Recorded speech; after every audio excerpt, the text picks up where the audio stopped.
ปี2006บทบันทึกการชูขอบ่าวสาวยิงตามกฎหมาย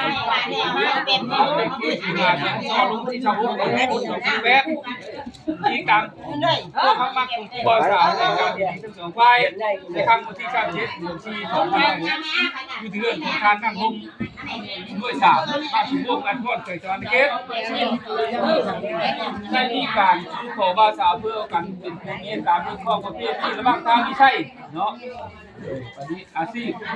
เจ้าหน้าปัจจุบันอยู่ด้วย5มาจุพุ่งอันสุพรเขตจอนเกตและนางย่ออาชีพเจ้าหน้าปัจจุบันอยู่ด้วย3มาจุพุ่งอันสุพรเขตจอนเกตทางภายซ้ายก็มี1ทางจุ่มสายปั้นกินพอโชงทานวัน3ทานต้องจัน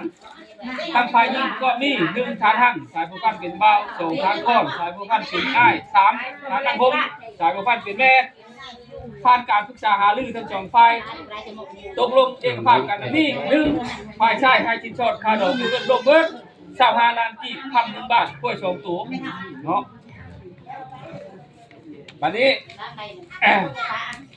แต่ว่าปงชดในมือสู้ขอคือนี่มันตรงกี้เนาะเนี่ยเดี๋ยวว่าแล้วก็3ทางไว้เป็นเงิน25ล้านกีบ1,000 บาทแม่เดี๋ยวว่าเอาถ้าอาหารการกินมื้อแตงดองมีควาย1ตัว1ตัว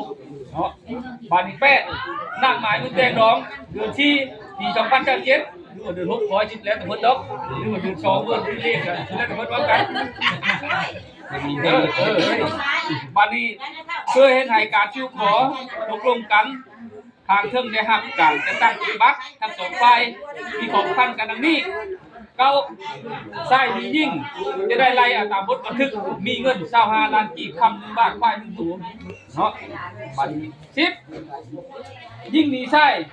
จะได้ไล่เครื่องค่าของผู้ใช้และไว้วางกลางเฒ่าแก่พิจารณาตามกฎหมายบ้านเมืองเนาะเอาบทบันทึกฉบับนี้อ่านช่องหน้าทั้งสองฝ่ายและเห็นดีถูกต้องครบถ้วนตามการปรึกษาหารือตกลงกันฉะนั้นมีความกันลงลายเส้นเป็นหลักฐานลายเส้นพยานบ่าวสาวเนาะแต่ทางไม่ใช่งานย่อลายเส้นพยานฝ่ายใต้ทางจูมทางวันทางทรงจักรและก็ลายเส้นพยานฝ่ายยิงทางหั่งการโทษนางฮุกยังยืนจากนายบ้านบอนชูขอผ่านกัญญาชัยเครื่องผู้ตางนาองค์การปกครองบ้านเนี่ยโฮมทานวาชนาชัยพงศ์ยิกมีแต่ว่ามีเท่าใดเนาะ2 กรรม 2 ฝ่ายหมอลุง25 ล้านได้ดอกกระปุกส่งอยู่ที่นี่กับเงินเท่าไหร่เงิน15 มาล้านแยกกันนะขอ10 ล้านมาได้เขียนต้องรักอะไรบ่มีแล้วบ่มีแล้วเป็นยังไงห้องการห้องอยู่แล้วนะนะอะไรกุ้งชุดแดงดอง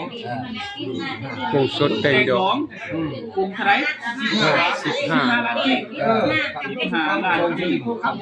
ชมว่าไม่โดนเอารถบ้านครับจะมีใครแล้วมันเชื่อได้เลยผมก็มืดป่วยแดงปั่นอยู่เนาะปั่นอยู่แล้วอยู่แล้วพวกทางนี้ครับเป็นไอ้พวกนี้เยอะกูแดงเนี่ยว่าลูกเอกคนที่กูเชื่อมันชอบทางเอาโอ้เนาะเดี๋ยวใส่ไปแล้วครับนี่แล้วประตูเอามาเยอะๆให้เสียเนาะไหนต้องไม่หน่อยแบบนี้แล้วเราพบกันเรื่องเรื่องบอลอิงลูกอิง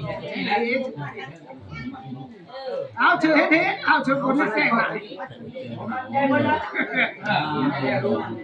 ได้ว่าให้ปุ้งทำคือเขาแกล้งได้ชิมงานได้ชิม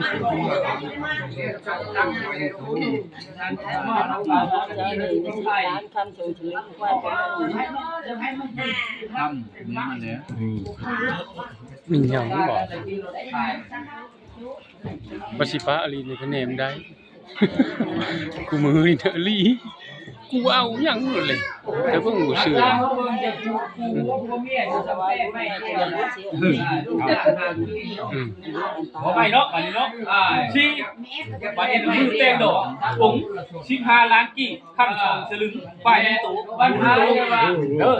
บ่ดอกนี่เนาะฝ่ายในวันนี้ทักให้ว่าบ่ได้เนาะอย่าใช้ได้แบบนี้เลยมาเว้ากันไหนเห็นไหมเห็นไหมก็ดีกันเป็นเชื่อดอกไม้เป็นแม่ไม้เดียวเนาะนี่บ่เฮ็ดเป็นนี่เพิ่นได้20ล้านให้ลูกให้เอาตามนี้ไม่ดีนกปนาดอกกับดอกมันมีเมย์ไม่ดีนะย่านว่าย่านเพื่อนเนี่ยเนาะโกรธนะที่เอ็มหัวหน้าตั้งข้าวคอยตก โชว์มือเนาะ